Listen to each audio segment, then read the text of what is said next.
Ah, gotcha.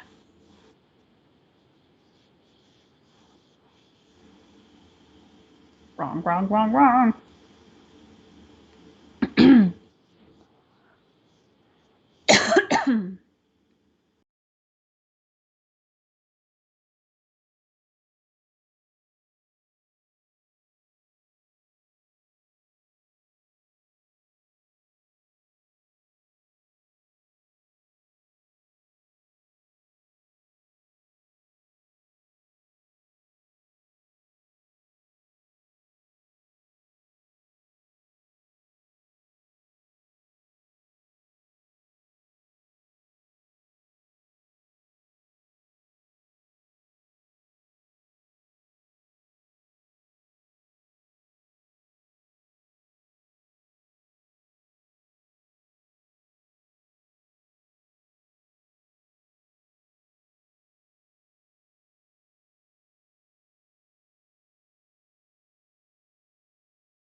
Why, hello again.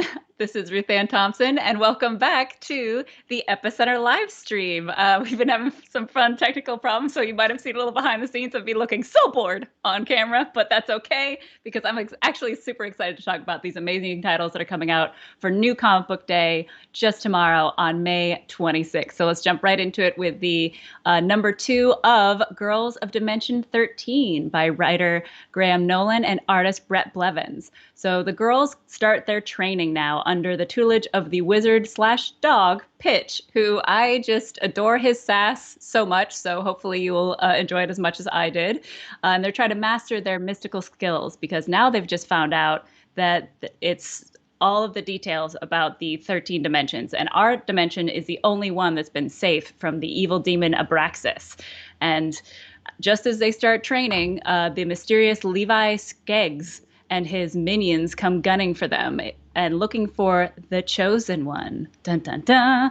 So now Abraxas is becoming more and more of a threat, who we find out more and more about Anne and her entrapment in the mirror in that dimension world. So it continues this very fun Scooby-Doo-esque mystical journey of the 13 dimensions and how to keep us all safe.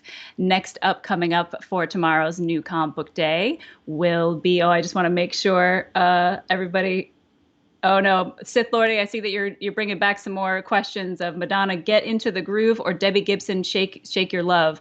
I'm gonna go with Debbie Gibson on this one. So continuing on with the comic books, we have Shadow Doctor number 4. So I've been talking highly about this, and I can't stop talking highly about this title. This is by writer Peter Calloway about the true life story about his grandfather in the 1930s being Al Capone's personal doctor, and all of the dark stories about it. And George Jonti as the artist is we couldn't have picked a better artist for this title.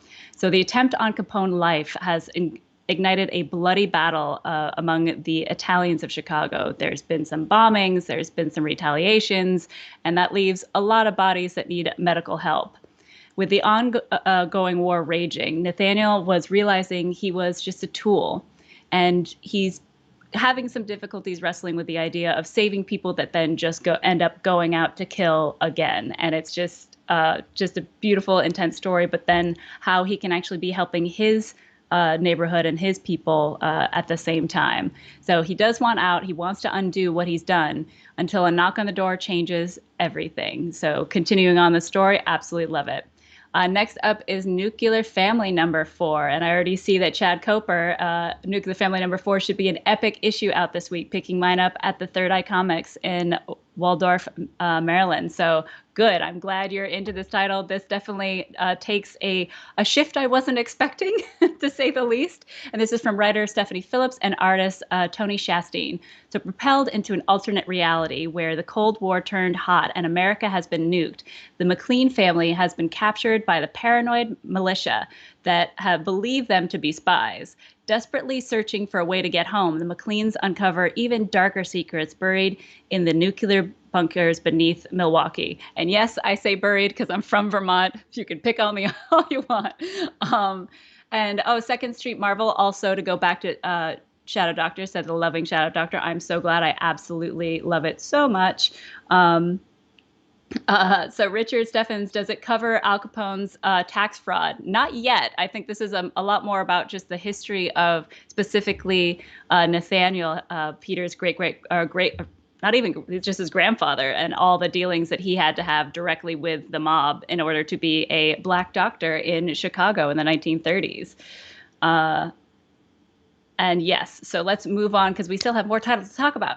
My favorite this year, which I know is a little weird for some, but I Breathe the Body #5. So this is the conclusion of the incredible horror story by Zach Thompson and the artist Andy McDonald, which is a science fiction horror story that's about social media, big tech, and influencer culture. Also about fungi. If you're creeped out by fungi, you might love this title. You might want to stay away.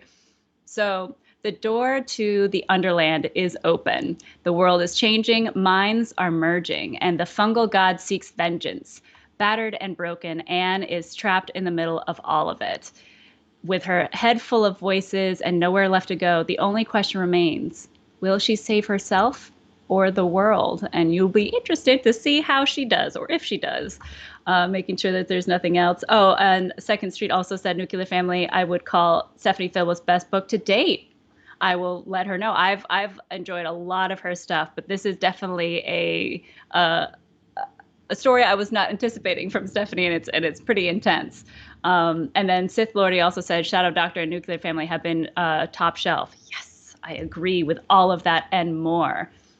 And also, guys, so not this Thursday, but next Thursday, we're going to have another happy hour. So join us next Thursday for another live happy hour from starting at 2 p.m. Pacific, 5 p.m. Eastern, and we're going to have the Miranda brothers on there. So very stoked about that. We're going to have to pre-record it since they are from Spain, and that's quite the time difference for us. But we'll be talking all about We Live and what their plans are for the next arc coming out this fall. And then we'll also have the incredible Joe Pruitt to interview all about his life as the AfterShock publisher. And we'll also have him on there to do our live sale with rarities, exclusives, and graded comics with that you can't get anywhere else. So make sure you join in for that next Thursday. See if there's anything. Yay!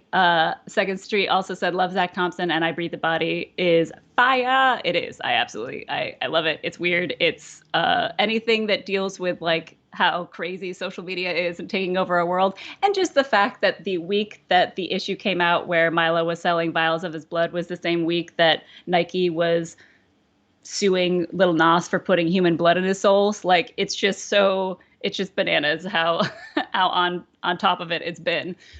In the spotlight coming up, we have the Sympathy for No Devils, the complete series. So this is based in a world where the largest colossal has been murdered, and Winston Wallace, the last human in the world, where everybody else is monsters and demons, oh my, and he's been called to solve this mystery.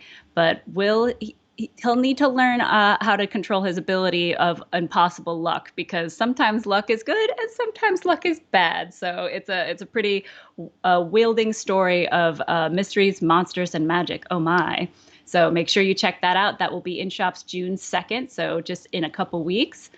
And then also fast approaching, we have Phantom on the Scam #3, which if you caught our last happy hour with Cullen Bunn and talking about the artwork of Mark Torres, it's such a wonderful, creepy tale. And Mark Torres does music for every single issue. It's wonderful. It's creepy. Make sure you stay tuned, because the comet that brought him a gift, but he'd like to return that gift, is basically what we say for issue #3. Also, Bequest #4 with writer Tim Seeley and artist Freddie E. Williams II. Been having way too much fun with this D&D-esque escapade, as it were, and it's a grand fantasy of adventure stuck in traffic on Lower Wacker Drive. So excited to keep that title going, and we will be planning another D&D session with the guys on that one.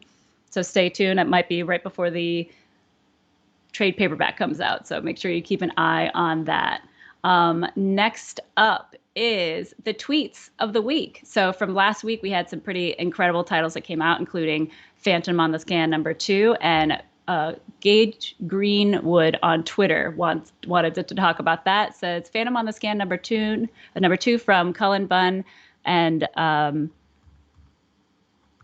Mark Torres. I'm trying to figure out everybody's usernames. And AfterShock Comics is so good. The writing, the artwork is haunting. The story is mysterious and creepy. I love it. So glad that you are liking that as well, Gage Greenwood on Twitter. Also talking about Bequest is David Dunham on Twitter. It says, thanks AfterShock Comics for printing my tweet in the Bequest #3. Honored to be your featured tweet of the month. So glad I caught this hot #Dragon's Tale. I love to read dangerously. So for all of you wondering, we actually do pull tweets every week to actually print inside the comic book. So make sure you tag and hashtag us correctly, and we'll put you in our latest comics. And last but not least is talking about Undone by Blood and Maniac of New York from the final on Twitter. So finally got the new Maniac of New York. Can't hype it up. Also picked up Undone by Blood. Keep up the good work, AfterShock Comics, and everybody involved. So thank you again to everybody who's excited about those titles. I've been very excited about those titles. So good to see that you're there too. Oh, I just got a question from where there'll be any more Beyonders issues coming out. At this point, we don't have any plans on doing that, but there might be some film and TV stuff that we might be announcing about Beyonders. So we'll just keep our eyes on that for you. And last but not least, guys, we're always so grateful to all of you out there who love AfterShock. And if you are looking to become an AfterShock ambassador yourself, we are still looking for ambassadors in the Dallas, Texas area. So if you or anybody you know is very into AfterShock and wants to be our brand ambassador, to be able to go to all the shops around town and give them some awesome promotional materials, we definitely are looking for you. So make sure to click this link to apply. And then me and the other AfterShock team will be interviewing you. So hopefully you'll be able to work with us. Always, thank you so much for being part of the AfterShock family. Make sure to stay safe out there, wash your hands, wear your mask, keep your distance, and only read dangerously. We'll see you guys next week.